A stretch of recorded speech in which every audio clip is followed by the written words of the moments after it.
Hey, welcome back to Linode. My name is Austin Gill, and in this series we are building full stack applications with Remix, Prisma, and SQL databases.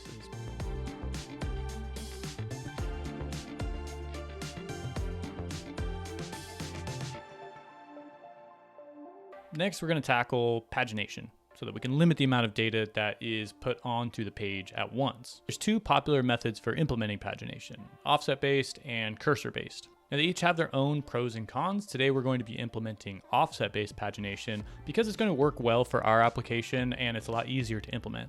But I would encourage you to check out cursor-based if you have a lot of data to work with and it's in the same predictable format. It's not quite as flexible as offset-based, but it can be good for the right application. Fortunately, Prisma supports both.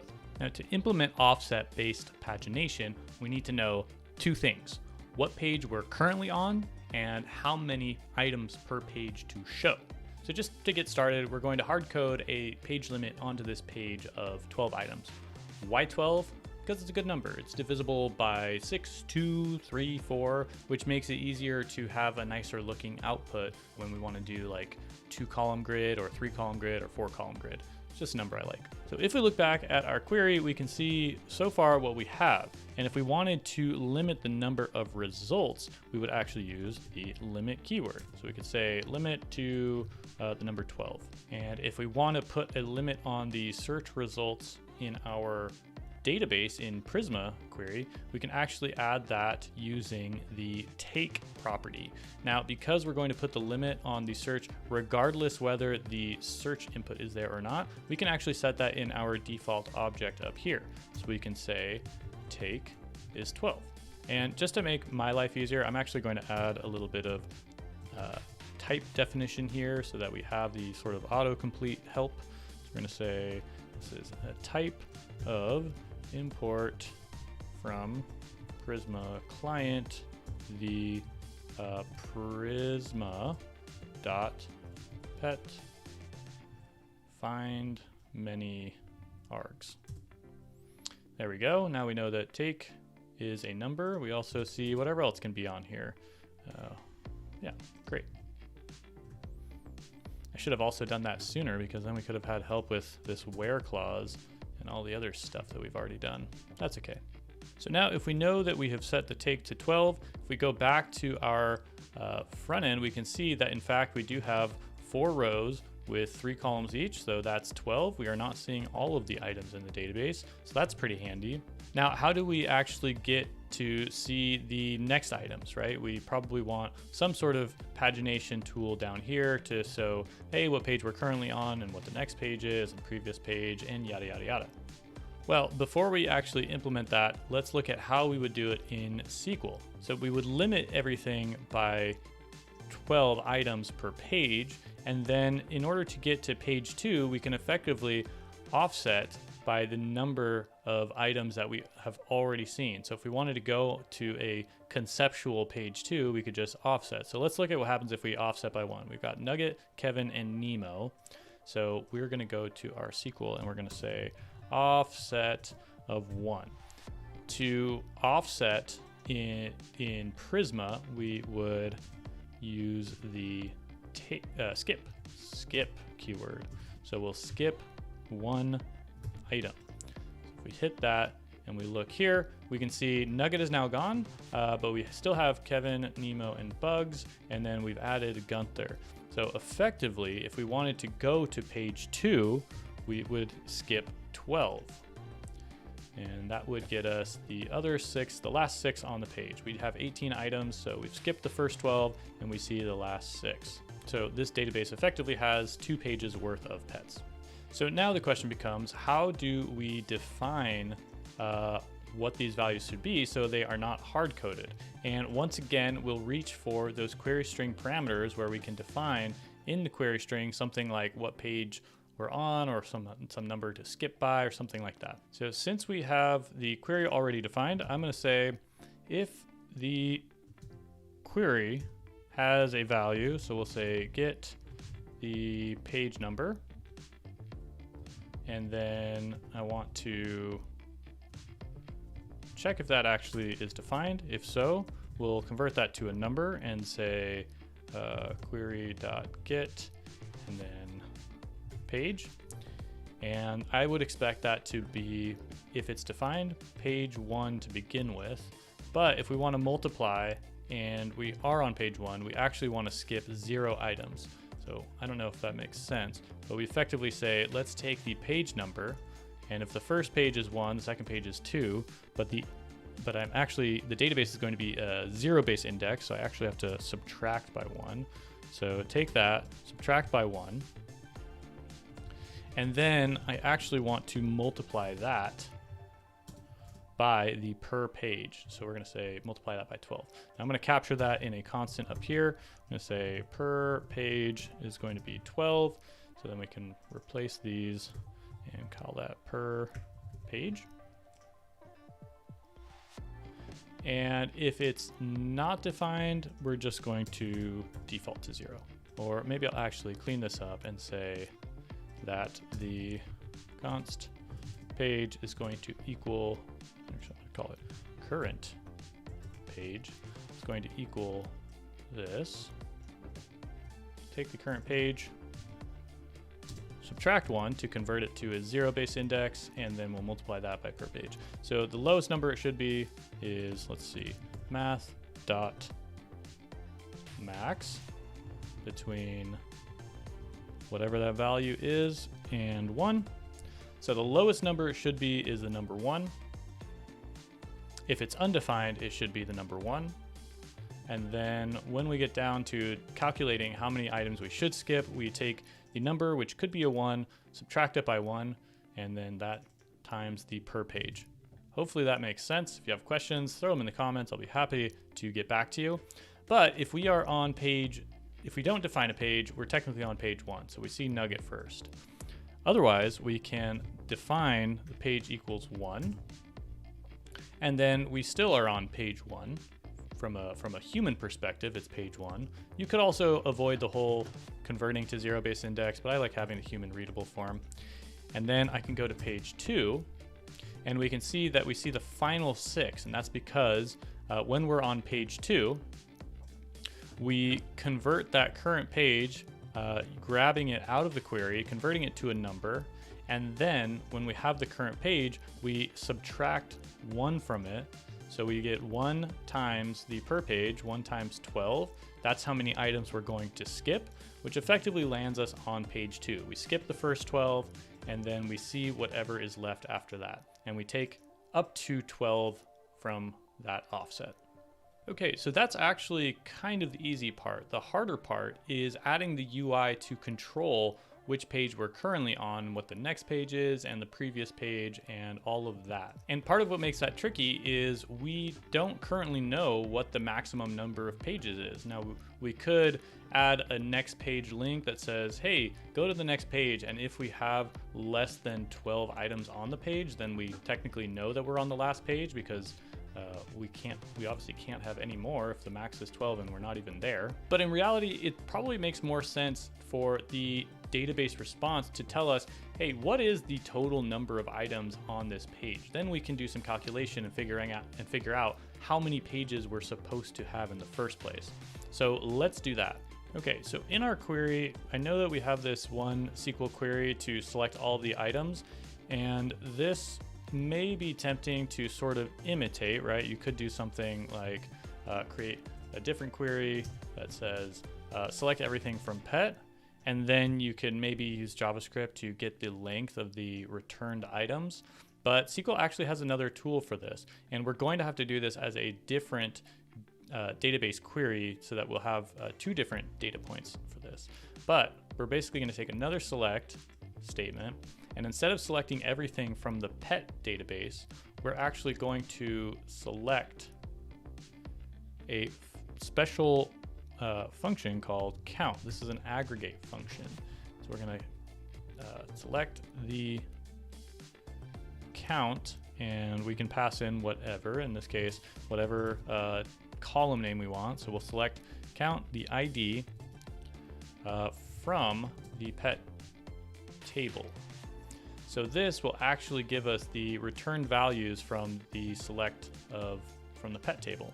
And now Prisma gives us another tool that we can use for this. We can say const count is going to equal await database.pet.count. And we can just return that. So that's going to get us all of the items in the database. Now we have to return that in our data somehow. So I'm going to go ahead and add another field here called count, assign that to count, and let's pull that onto the page. I'll just pull that off of the use loader data, and we'll grab that count, and we'll just put it here down below the grid. We'll say count.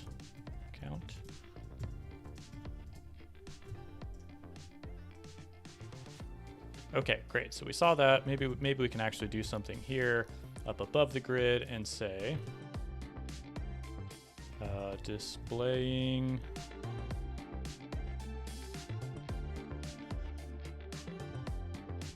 cool. Also going to throw that in a little paragraph tag. Broop. Actually, I did kind of like that below, so we'll pull that down and we'll throw that under the grid. Great.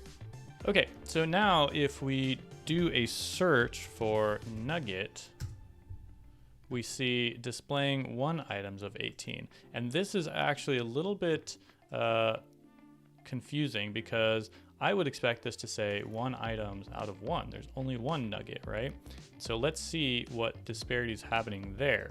If we look at our code, we can see that we're effectively asking for the count of all of the pets in the database regardless of what the current query is. So we're doing a query here where we are limiting the number of results, and then we're not actually limiting the number of results in our count. So we actually want to have matching parameters going into our regular query as we do into our count query.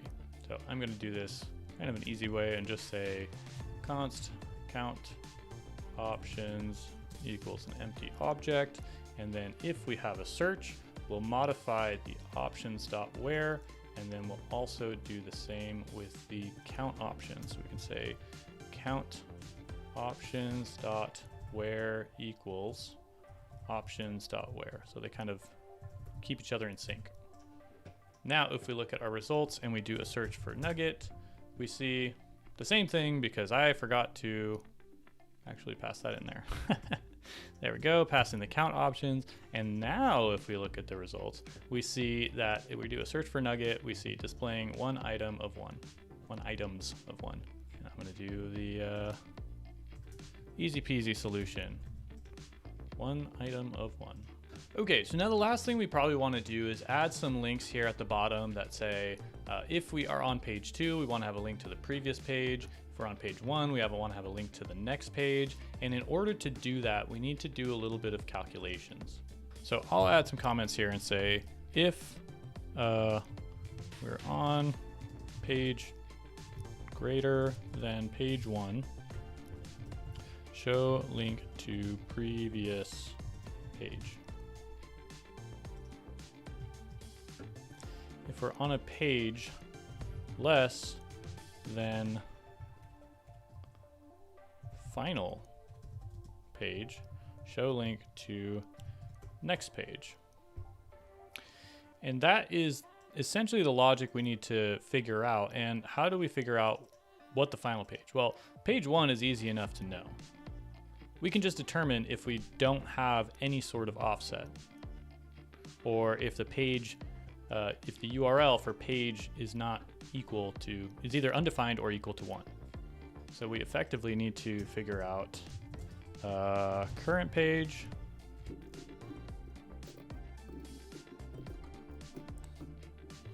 the current page, the final page, and calculate what the next page is, right? Okay, so we can say the current page is going to be equal to the search params, which has to be, let's see, .get the page. And we know that that has to be, it's either going to be defined or undefined. So we probably want that to be converted, let's say, to a number. Number. And let's see, how would I do this? Because if that's not defined, that's not going to make sense. So we'll do this. We'll say it's got to be equal to the current page. If it's defined, we'll convert it to a number.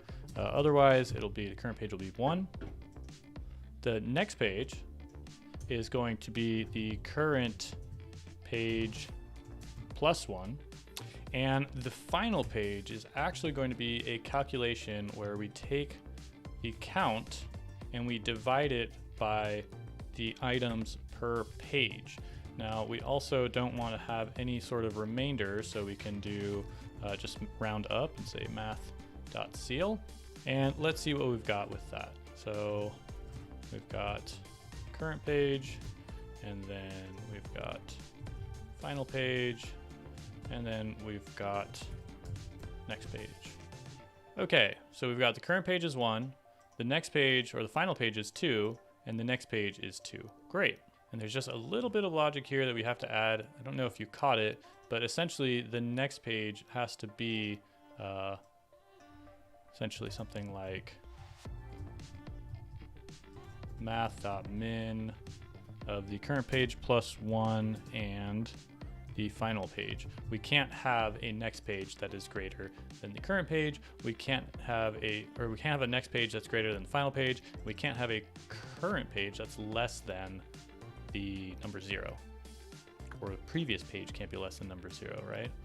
So that's next page, and I forgot to do previous page, which would be math max current page minus 1 and 0. So with that, we have previous page, current page, next page, and final page.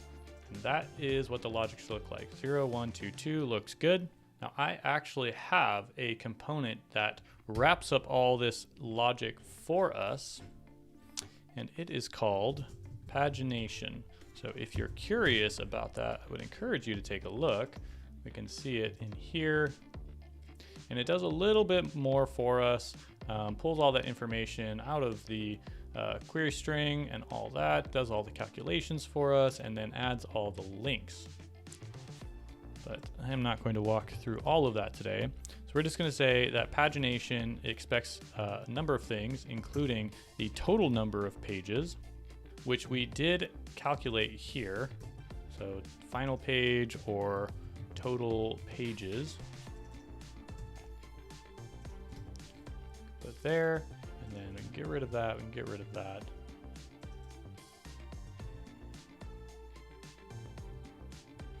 And we can get rid of that. And then it also needs to know what the page parameter name is so that it can know how to pull that out of the query. So we'll put that on the page. And if we look now, we can see we've got a previous page, we've got the next page. I'm going to add a little bit of spacing in between there. So we're going to say class name is going to be margin top of 4. That gives us a little bit of breathing room. I think I'll actually bump that up to, let's try 8. Cool, that's looking good.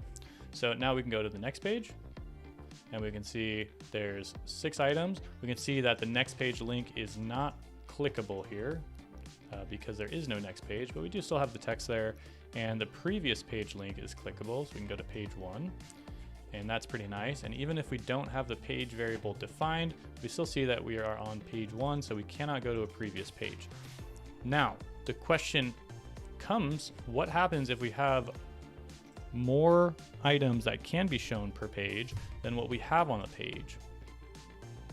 And the result is that we end up with this link, this pagination that can't go to a previous page and can't go to a next page.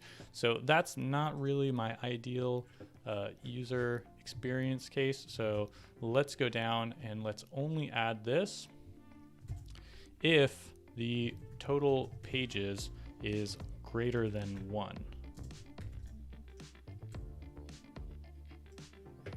Oh, typo, total pages, there you go. See, I make mistakes, that's fine, no big deal. Okay, so if we are on the only page, we just show displaying 18 of 18, all good.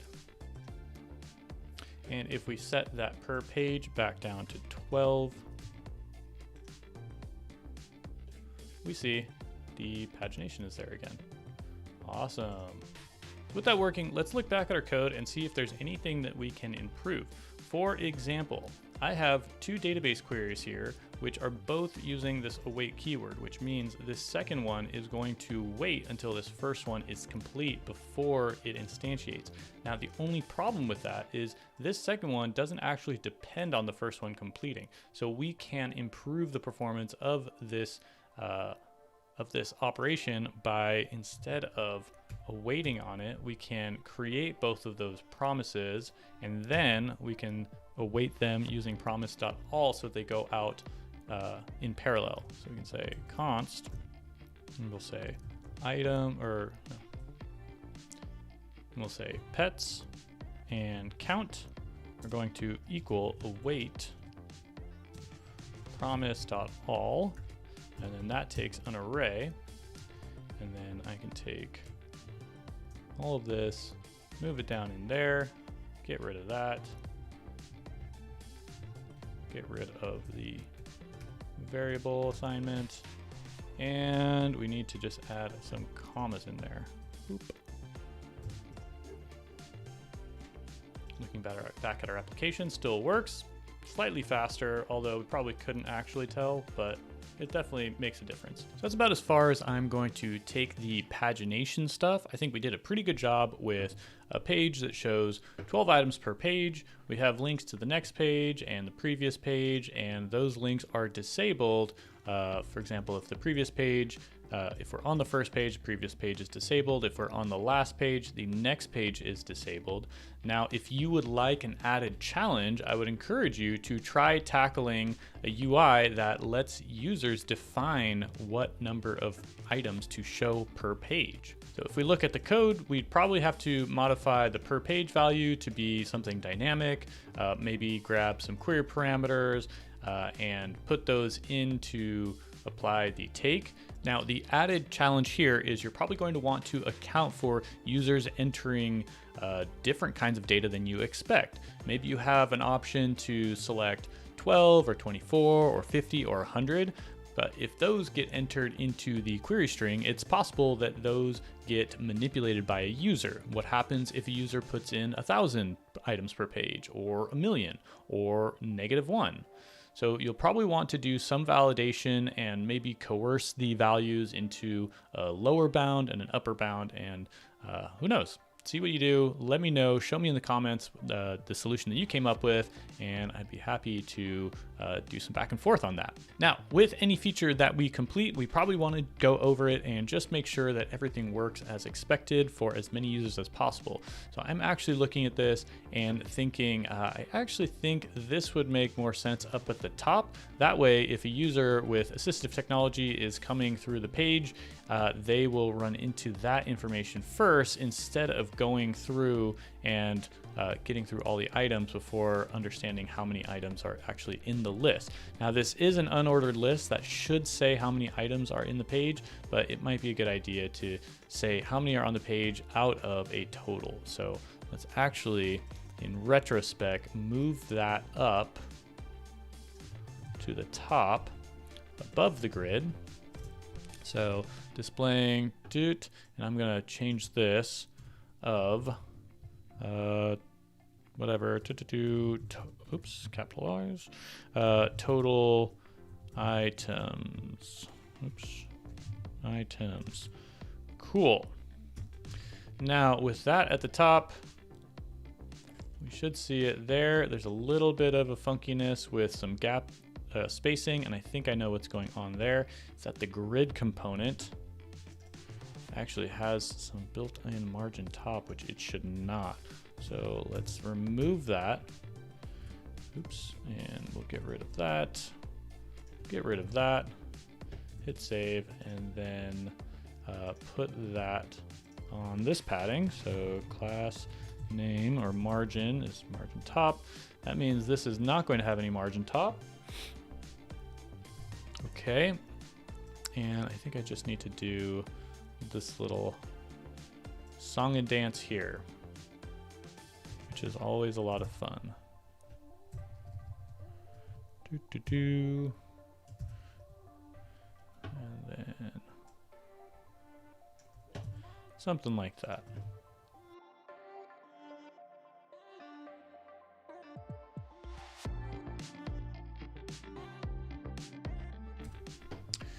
There you go. Okay, quick little fix, looking much better, like that spacing.